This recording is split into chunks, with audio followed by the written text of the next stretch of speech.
Hello छात्रों, प्रिय students, क्या हाल चाल है। नमस्कार सभी को। मैं राहुल क्लासेस से नरेंद्र सिंह। कक्षा 10 में आपने पॉलिनोमियल चैप्टर की जब स्टार्टिंग की थी तो उसमें आपने क्या क्या पढ़ा था। पॉलिनोमियल्स किसे कहते हैं, उसकी डिफिनीशन क्या है, पॉलिनोमियल्स के रूट्स या जीरोस क्या होते हैं, और पॉलिनोमियल का ग्राफ जब बनता है तो वो एक्स अक्ष को जितने बिंदुओं पे काटता है उतने ही जीरोज होते हैं।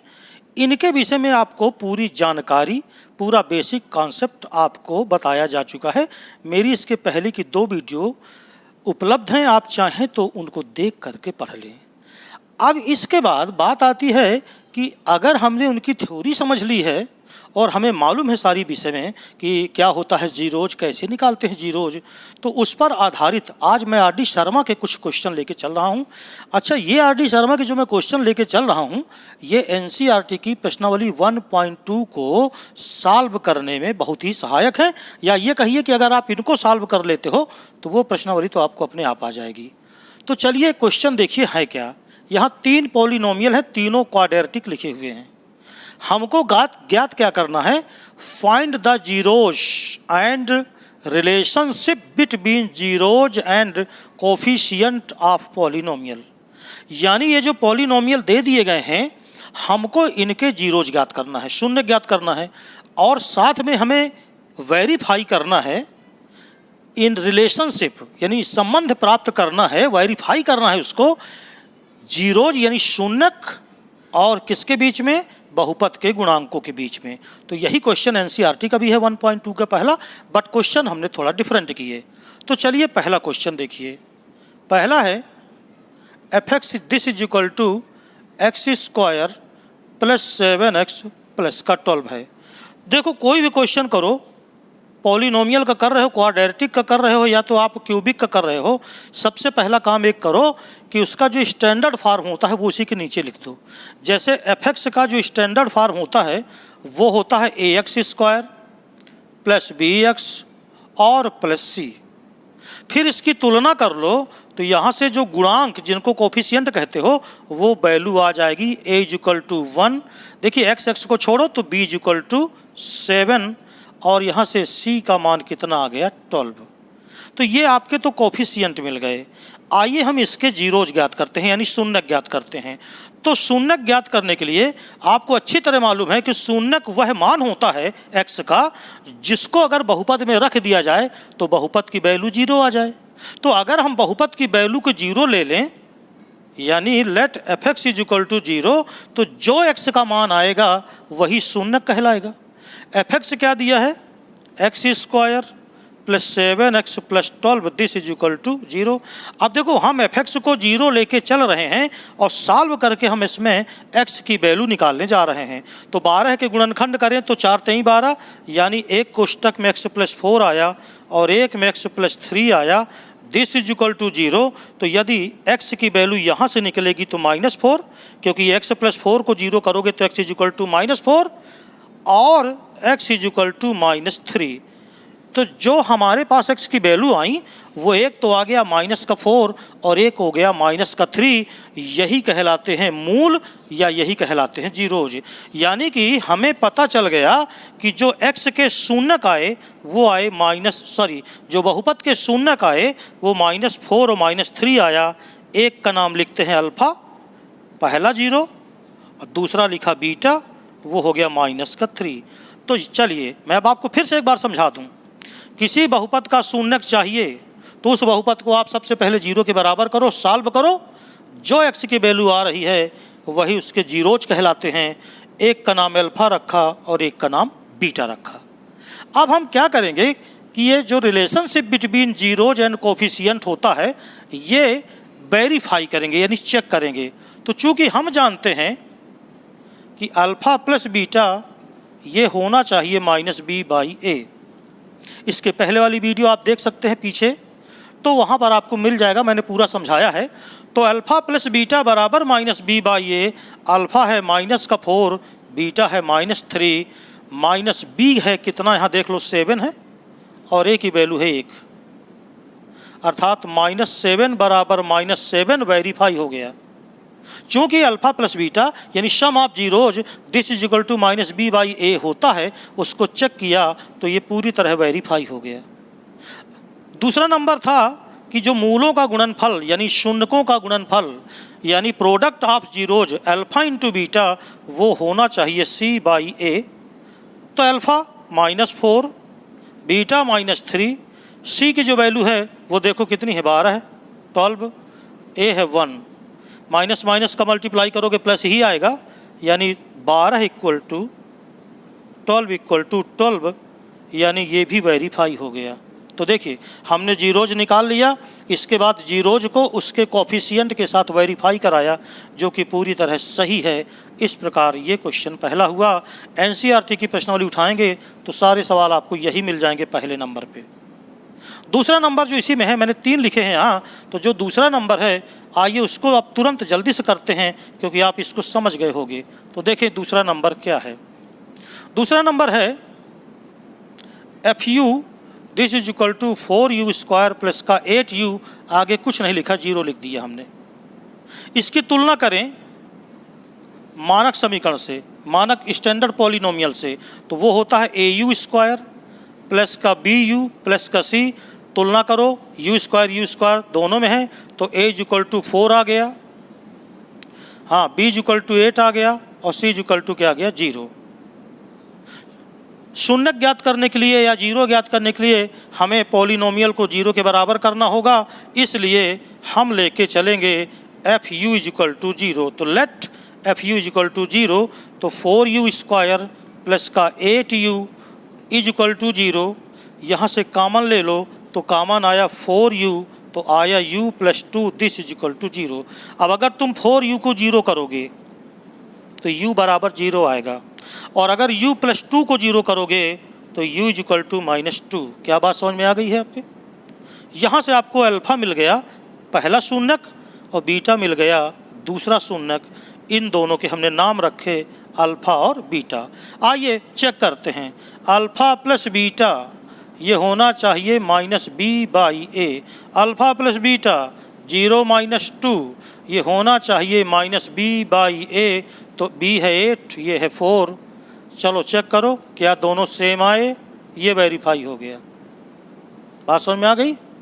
अब इसके बाद अल्फ़ा इंटू बीटा ये होना चाहिए c/a। अल्फ़ा इंटू बीटा तो 0 इंटू -2, c का मान 0, a का मान कितना है 4, अर्थात 0 इज इक्वल टू 0, ये वेरीफाई हो गया। तो ये हो गया दूसरा क्वेश्चन। आइए जल्दी से तीसरा क्वेश्चन भी देख लेते हैं। क्वेश्चन नंबर 3, तीसरा है fx इज इक्वल टू, यह है 4√3 x स्क्वायर प्लस का 5x माइनस 2√3, ये क्वेश्चन है। तो यहाँ से तुलना करें अगर ax स्क्वायर से तो a आएगा 4√3। पीछे कैसे तुलना करना है पीछे वाले क्वेश्चन में हो चुका। b इक्वल टू आ जाएगा 5 और c इक्वल टू आया -2√3। तो a b c हमने तीनों निकाल के रखा। अब हम कहेंगे कि अगर हमको इसके शून्यक चाहिए तो हमको fx को 0 करना है, तो ये 0 हमने किया तो 4√3 x स्क्वायर प्लस का 5x माइनस का 2√3 ये आ गया 0 के बराबर। अब देखिए 4 दूनी 8 और √3 का गुणा 3 हुआ, तो 4 दूनी 8 और 8 24 -24 के ऐसे दो गुणनखंड करो कि आ जाए प्लस का 5, यानी इसके गुणनखंड हो जाएंगे प्लस का 8x माइनस का 3x, तो 8 में 3 गए 5x minus 2√3 this is equal to 0। चलिए जोड़ा बना करके कॉमन लीजिए, तो कॉमन हो गया 4x, तो आया √3x प्लस का 2। इसमें हम माइनस का √3 कॉमन ले लें तो ये भी हो गया √3x प्लस का 2 this is equal to 0। Check करो जरा, एक कोष्टक में आ गया √3x प्लस 2, दूसरे में आ गया 4x माइनस √3 बराबर 0। तो देखो x की वैल्यू यहाँ से क्या आएगी, x बराबर, अगर √3x प्लस 2 को हम 0 करेंगे तो x की वैल्यू आएगी माइनस का 2√3, और यहाँ से x बराबर आएगा √3/4। इन्हीं में से एक अल्फ़ा हो जाएगा और एक बीटा, चाहे जिसको अल्फ़ा मान लो और चाहे जिसको बीटा मान लो। इतनी बात समझ में आपके आ गई होगी।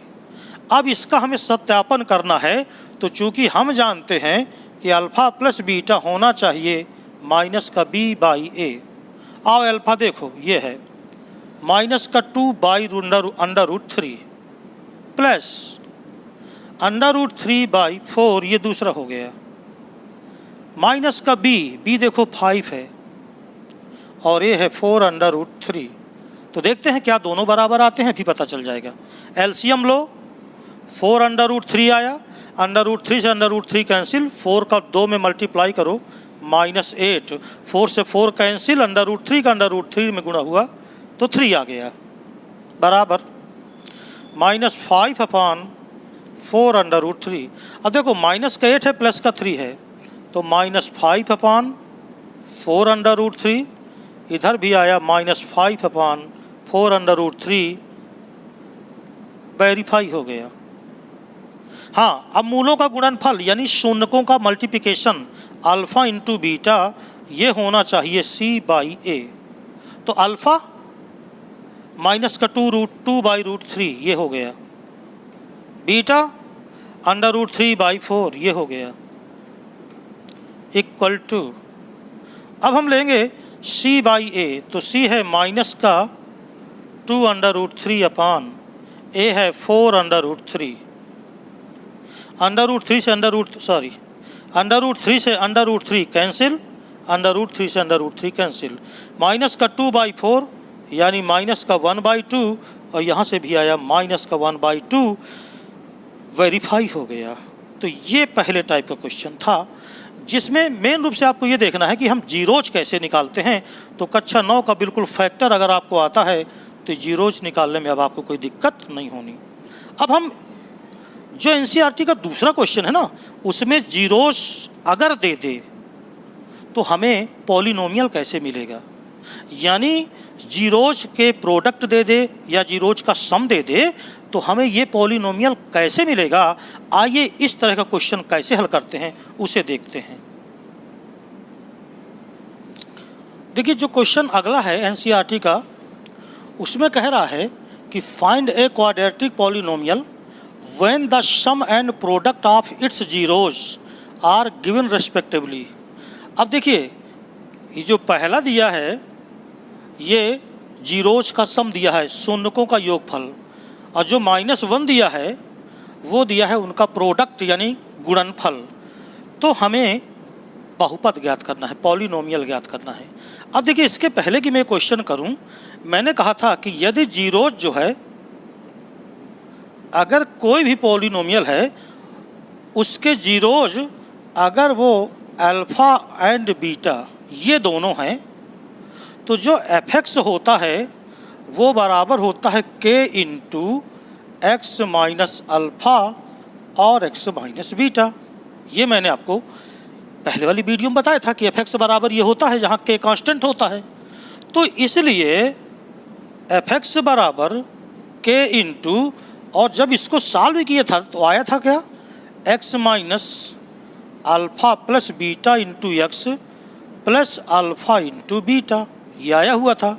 यानी अल्फ़ा प्लस बीटा ये है सम ऑफ जीरोज और अल्फ़ा इंटू बीटा ये है प्रोडक्ट ऑफ जीरोज। तो f(x) निकालने का ये सूत्र होता है, वो होता है k इंटू, अब k कोई अचर वैल्यू है तो कुल मिलाकर के ये मेन चीज़ है, x² माइनस मूलों का योगफल, मूलों को शून्यक भी कह सकते हो, तो x² माइनस मूलों का योगफल या शून्यकों का योगफल इंटू x प्लस शून्यकों का गुणनफल। तो बहुत ही सरल, ठीक है, समझ में आप क्या आ रहा है।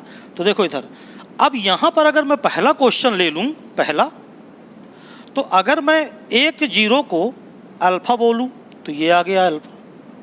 अच्छा सॉरी, ये अलग अलग नहीं दिए, ये पहला वाला दिया है सम ऑफ जीरोज, यानी हमको पता है कि अल्फ़ा प्लस बीटा ये 1/4 है और अल्फ़ा इंटू बीटा ये -1 है।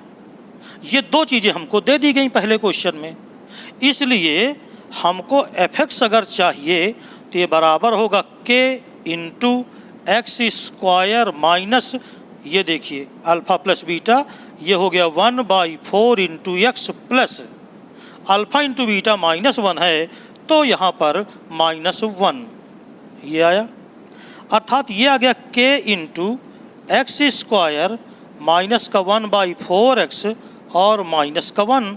आप चाहें तो यही आंसर लिख सकते हैं बिल्कुल आसानी से।